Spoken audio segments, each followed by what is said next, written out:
നമസ്കാരം. ഷാഫി പറമ്പിൽ MLAക്ക് പോലീസ് നടപടിയിൽ പരിക്കേറ്റതിനെ തുടർന്ന് AICC general secretary KC Venugopal നടത്തിയ പ്രതികരണം ഇപ്പോൾ ഏറെ ശ്രദ്ധേയമായി മാറിയിരിക്കുകയാണ്. ഈ സംഭവത്തിൽ അസാധാരണമായ പ്രതിഷേധവും രോഷവും പ്രകടിപ്പിച്ചുകൊണ്ടാണ് അദ്ദേഹം രംഗത്തെത്തിയത്. ഒരു പൊതുപരിപാടിയിൽ നടത്തിയ പ്രസംഗത്തിൽ ഉത്തരവാദികളായിട്ടുള്ള ആരെയും വെറുതെ വിടില്ലെന്ന് അദ്ദേഹം മുന്നറിയിപ്പ് നൽകി. ഒരു പാർലമെൻറ്റ് അംഗത്തിൻ്റെ മൂക്കിൻ്റെ പാലം പോലീസ് നടപടിയിൽ തകർന്നിരിക്കുന്നുവെന്ന ഗുരുതരമായിട്ടുള്ള ആരോപണം അദ്ദേഹം ഉന്നയിച്ചു.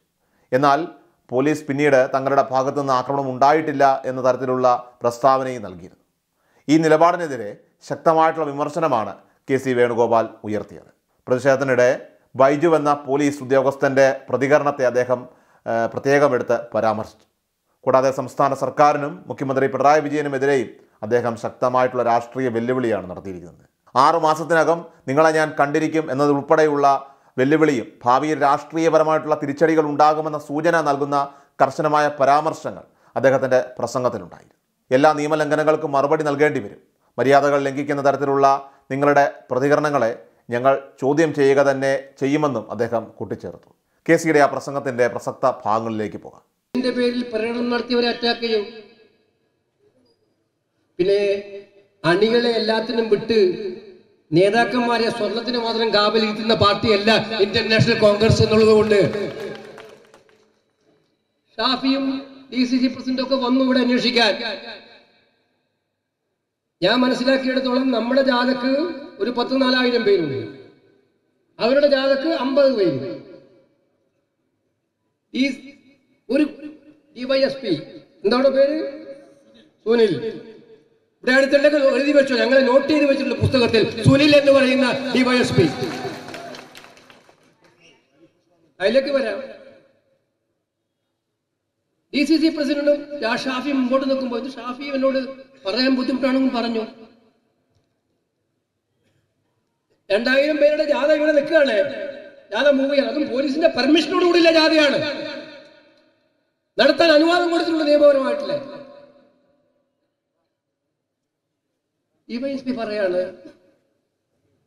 പ്രവീണിനോട്, അവിടെ 50 പേര് ആയുധങ്ങളായിട്ട് നിൽക്കുകയാണ്, അവിടെ ഈ കത്തിയുണ്ട്, അവിടെ ഈ കുറുവടിയുണ്ട്. അപ്പൊ ഈ ജാഥ അങ്ങോട്ട് പോവാതിരിക്കുന്നതാണ് നല്ലത് എന്നുള്ള ഒരു ഉപദേശം DCC പ്രസിഡന്റിന്. ഉളുപ്പുണ്ടോ കാക്കിക്കുപ്പായിട്ട് നടക്കാൻ? ഉളുപ്പുണ്ടോ?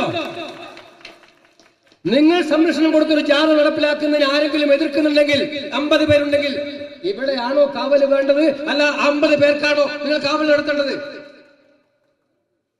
ആ 50 പേരെയും അറസ്റ്റ് ചെയ്ത് ഈ ജാഥ നടത്താൻ സുഗമമായ അവസരം ഒരുക്കേണ്ട പോലീസ് 50 പേരെ കാണിച്ച് ഞങ്ങളെ ആളെ പേടിപ്പിക്കുകയാണ് ചെയ്യുന്നത്. അപ്പൊ നിങ്ങൾ തീരുമാനിച്ചിട്ടുണ്ട് കോൺഗ്രസിന്റെ ജാഥ, UDFന്റെ ജാഥ നടത്താൻ പാടില്ല. അപ്പൊ ആത്മാഭിമാനമില്ല ഏതെങ്കിലും പാർട്ടി പ്രവർത്തനം അനുവദിക്കാൻ പറ്റൂ? നമ്മൾ തീരുമാനിച്ച് നമ്മൾ പ്രതിഷേധിക്കാനുള്ള ജാഥ, നമ്മളെ കുട്ടികളെ ഭീകരമായി അർദ്ധിച്ചിട്ട് അവർ ജയിച്ചതിന്റെ ജാഥ അത് നടത്തി മുന്നോട്ട് പോകുമ്പോഴാണ് പോലീസ് നമ്മുടെ ജാതിയെ നേരിടാൻ രംഗത്ത് വരുന്നത്. അവർക്കറിയാം ഷാഫി പറമ്പിൽ MP ആണ്. ഇന്ത്യൻ പാർലമെന്റിലേക്ക് നിങ്ങളുടെ എല്ലാ പ്രചരണങ്ങളെയും അതിജീവിച്ചുകൊണ്ട് മഹാഭൂരിപക്ഷത്തോടെ ഈ വടകരയിലെ ജനങ്ങൾ ജയിപ്പിച്ച MP ആണ്. അവർക്കറിയാമല്ലോ. ഇതിന് കീഴ്വഴക്കങ്ങളുണ്ട്, ചട്ടങ്ങളുണ്ട്. ഒരു പാർലമെന്റ് മെമ്പറുടെ മേഘത്ത് കൈവക്കാൻ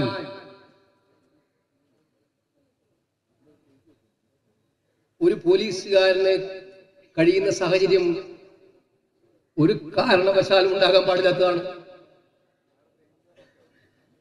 മൃഗീയമായി അടിച്ചു. വീഡിയോയിൽ കാണാം ഷാഫി അടിക്കുന്നത്.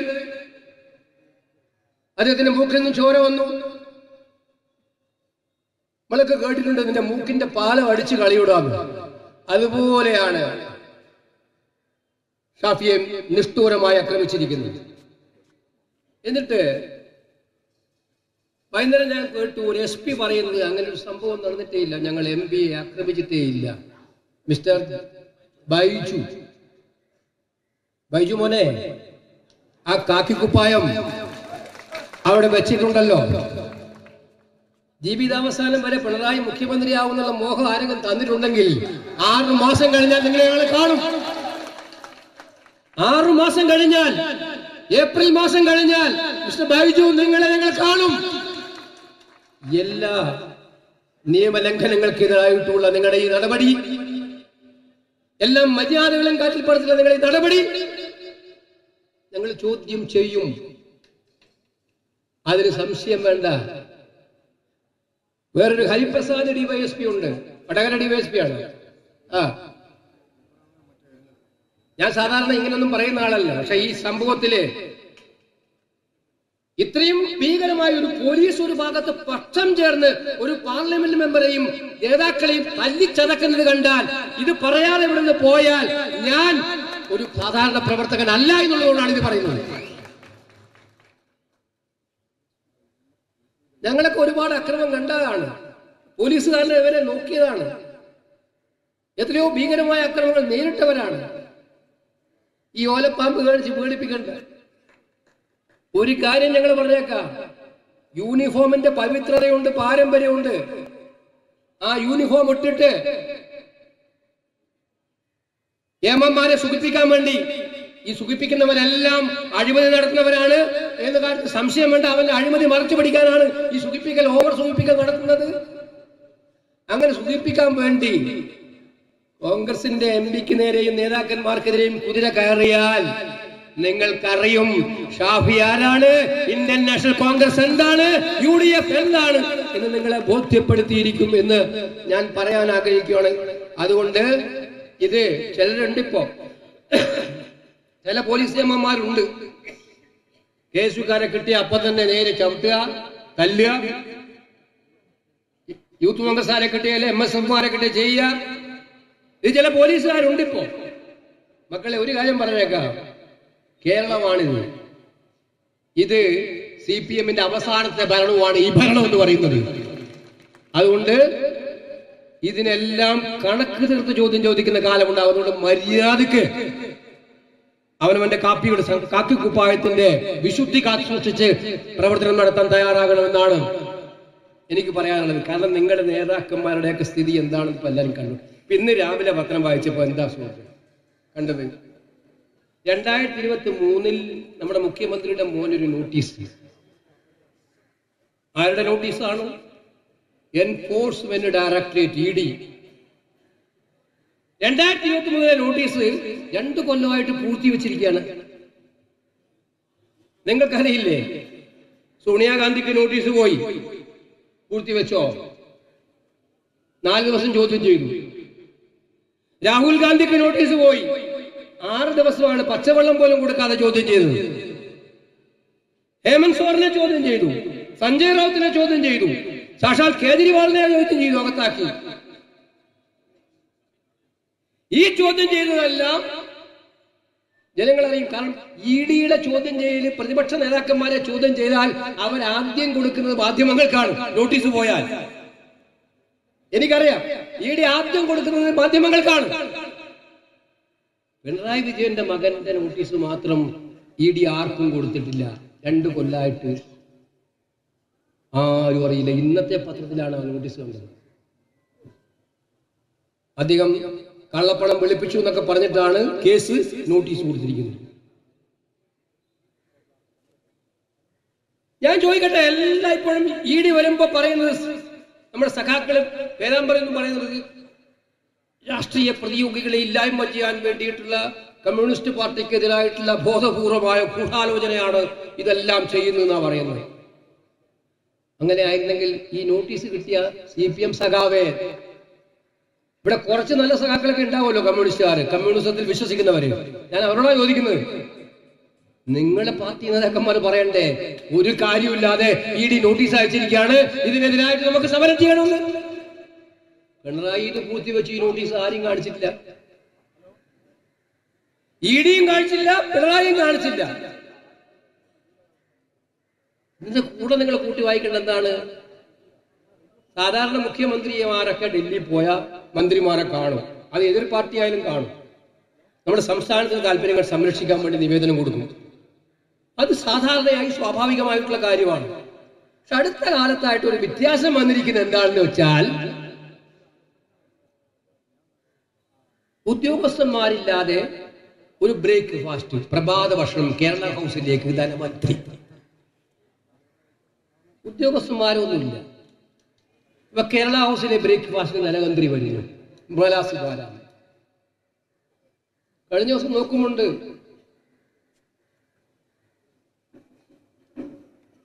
ഈ നാടിനെ കുട്ടിച്ചോറാക്കാൻ, നാട്ടിലെ ജനങ്ങളെ വിഭജിക്കാൻ ഏറ്റവും കൂടുതൽ നേതൃത്വം കൊടുക്കുന്ന സാക്ഷാൽ കേന്ദ്ര ആഭ്യന്തരമന്ത്രി അമിത്ഷായുടെ മുന്നിൽ പഞ്ചപുച്ഛമടക്കി കേരളത്തിലെ മുഖ്യമന്ത്രി ഇങ്ങനെ കൈയും പിടിച്ചുകൊണ്ടിരിക്കുന്ന ചിത്രവും കണ്ടു കേരളീയർ. അത് അദ്ദേഹത്തിന്റെ വീട്ടിൽ പോയിട്ടാണ്. ഉദ്യോഗസ്ഥന്മാരും കൂടിയില്ല. അപ്പൊ പതിവ് രീതികൾ തെറ്റിച്ച് കേന്ദ്രമന്ത്രിമാരെ കാണുന്നു. നിതിൻ ഗഡ്കരിയെ, RSSന്റെ ഏറ്റവും ഉറ്റ നേതാവായിട്ടുള്ള നിതിൻ ഗഡ്കരിയെ രഹസ്യ താവളത്തിൽ പോയി കേരളത്തിലെ മുഖ്യമന്ത്രി കാണുന്നു. രഹസ്യ താവളത്തിൽ കേരളത്തിലെ മുഖ്യമന്ത്രി കാണുന്നു. അപ്പൊ കേന്ദ്രമന്ത്രിമാരെ കാണുന്നതൊന്നും തെറ്റില്ല. സംസ്ഥാനത്തിന്റെ കാര്യങ്ങൾ പറയണം, അത് നേരെ പോയിട്ട് കാണും. തലയിൽ മുണ്ടിട്ടിട്ട് പിന്നാലെ പോയിട്ട് രഹസ്യമായിട്ടല്ല മിസ്റ്റർ പിണറായി കാണുന്നത്.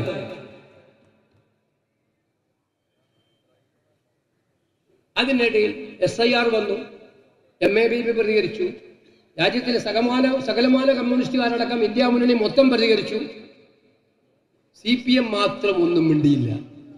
അല്ല, മുഖ്യമന്ത്രി പിണറായി വിജയൻ മാത്രം ഒന്നും മിണ്ടിയില്ല. എന്താ SIR അദ്ദേഹത്തിന്? അപ്പൊ കഴിഞ്ഞ കുറെ നാളുകളായിട്ട് BJPയുടെ കേന്ദ്ര ഗവൺമെന്റുമായിട്ട് ഏറ്റുമുട്ടാനുള്ള ഒരു സാഹചര്യത്തിലേക്കും പോകാൻ കേരള മുഖ്യമന്ത്രി പിണറായി വിജയൻ പോകാത്തതിന്റെ കാരണം എന്താണ് എന്ന് കേരളം ചോദിക്കുമ്പോഴാണ് 2 കൊല്ലക്കാലമായി പൂഴ്ത്തിവെച്ച ഈ നോട്ടീസിന്റെ വിവരം ഇന്ന് മാധ്യമങ്ങളിൽ വന്നിരിക്കുന്നത് എന്ന് നമ്മൾ മനസ്സിലാക്കണം. ഇപ്പൊ കേരള ജനതയ്ക്ക് അറിയാൻ താല്പര്യമുണ്ട്. മുഖ്യമന്ത്രിയുടെ മോനെ വെറുതെ പീഡിപ്പിക്കുന്നതാണെങ്കിൽ അത് തെറ്റല്ലേ? നമ്മളും കൂടി ചോദിക്കണ്ടേ, ഇങ്ങനെ മോനെ പീഡിപ്പിക്കാൻ പാടുണ്ടോ? അപ്പൊ പിണറായി അല്ലേ അത് പറയേണ്ടത് ആദ്യം? ഇതെന്താണ് കാര്യം, എന്താണ് സംഭവിച്ചത്? അത് പറയാൻ ആർജവം കാണിക്കണം. അത് പറയാൻ ആർജവം കാണിക്കണം. ഞാൻ പറഞ്ഞു വരുന്നത് അവസാനിപ്പിക്കുകയാണ്. 10 കൊല്ലം നിങ്ങൾക്ക് അവസരം കിട്ടിയിട്ട് നിങ്ങൾ കമ്മ്യൂണിസ്റ്റ് പാർട്ടി വളർത്താനല്ല നോക്കിയത്. ഈ ഭരണത്തിലെ തണലിൽ കിട്ടാവുന്നത് മുഴുവൻ നേടിയെടുത്ത് സമ്പത്തുണ്ടാക്കാൻ, കുടുംബത്തിന് സമ്പത്തുണ്ടാക്കാനാണ് നിങ്ങൾ ശ്രമിച്ചത്. അതിൽ ഫ്രസ്ട്രേഷൻ വന്നിരിക്കുന്ന, ഇത് കേട്ട് ഈ വിഷയങ്ങളെല്ലാം കണ്ട് ഇതിനെല്ലാം മാറ്റിമറിക്കാൻ ശ്രമിക്കുന്ന മുഖ്യമന്ത്രിക്കും പാർട്ടിക്കും ഈ വിഷയം ഡൈവേർട്ട് ചെയ്യാൻ വേറൊരു വിഷയം വേണം. ശബരിമല, അതുപോലെ ഈ ED നോട്ടീസ്, ഇനിയും വരാനിരിക്കുന്ന കുറെ കാര്യങ്ങൾ. പക്ഷേ ഞങ്ങൾ ഒരു കാര്യം പറയാൻ ആഗ്രഹിക്കുന്നു. ഷാഫി ഇന്നലെ അടി കിട്ടിയിട്ട് ചോര ഒലിക്കുമ്പോഴും പറഞ്ഞു, ഈ സ്വർണ്ണക്കള്ളന്മാരെ ഞങ്ങൾ വെറുതെ വിടില്ല എന്ന്. സ്വർണ്ണക്കള്ളന്മാരെ വെറുതെ വിടില്ല. കള്ളപ്പണം വിളിപ്പിച്ചിട്ടുണ്ടെങ്കിൽ അവരെയും വെറുതെ വിടില്ല. ഇത് ഒത്തുകളി ഉണ്ടാക്കിയിട്ട്, ഞാൻ നോക്കിയിട്ട് ഇപ്പം ശബരിമല വിഷയം വന്നപ്പോൾ ഹൈന്ദവ വിശ്വാസത്തിന്റെ ഞങ്ങൾ അങ്ങേയറ്റമാണെന്ന് പറഞ്ഞുകൊണ്ട് നടക്കുന്ന നമ്മുടെ BJPക്കാരോ അക്ഷരം മിണ്ടുന്നില്ല. കണ്ടിട്ടില്ലോ നിങ്ങൾ? എവിടെയാണ് അവര്? അപ്പൊ ഇതെല്ലാം കൂടി നോക്കിയാൽ നമുക്ക് മനസ്സിലാകും, കേരളത്തിൽ അരങ്ങൊരുങ്ങുന്നത് ക്ലിയർ ആയിട്ടുള്ള രഹസ്യ ഡീലാണ്. ആ രഹസ്യ ഡീല് കള്ളന്മാരെ സംരക്ഷിക്കാൻ വേണ്ടിയുള്ള ഡീലാണ്. ആ ഡീലിന്റെ ഭാഗമാണ് ഇത്തരം അക്രമങ്ങളും ഇത്തരം ഭീകരമായിട്ടുള്ള മർദ്ദനങ്ങളും. ഇതിൽ കണ്ട് പതറുന്നവരല്ല കോൺഗ്രസും ഐക്യജനാധിപത്യ മുന്നണിയും എന്ന് ഉറപ്പിച്ചു പറഞ്ഞുകൊണ്ട്, ഓരോ തുള്ളി ചോരയിൽ നിന്നും 1000 പേർ ഉയരുന്നു എന്ന് നിങ്ങൾ വിളിച്ച മുദ്രാവാക്യമാണെങ്കിൽ നിങ്ങളത് മറന്നുപോയിട്ടുണ്ടാകും. പക്ഷെ ഞങ്ങൾ ഇവിടെ പറയാൻ ആഗ്രഹിക്കുന്നു, ഞങ്ങളുടെ സഹോദരന്റെ ഓരോ തുള്ളി ചോരയ്ക്കും 1000 ഇരട്ടിയായി ശക്തമായിട്ടുള്ള വികാരവുമായി ഈ നാടിന്റെ യഥാർത്ഥമായിട്ടുള്ള സമ്പത്ത് സംരക്ഷിക്കാൻ, ഈ നാടിന്റെ യശസ് സംരക്ഷിക്കാൻ വേണ്ടിയുള്ള പോരാട്ടവുമായി ഞങ്ങൾ മുന്നോട്ട് പോകും എന്ന് മാത്രം സൂചിപ്പിച്ചുകൊണ്ട് ഈ സമ്മേളനം ഉദ്ഘാടനം ചെയ്യുന്നു. നമസ്കാരം. ജയ് ഹിന്ദ്.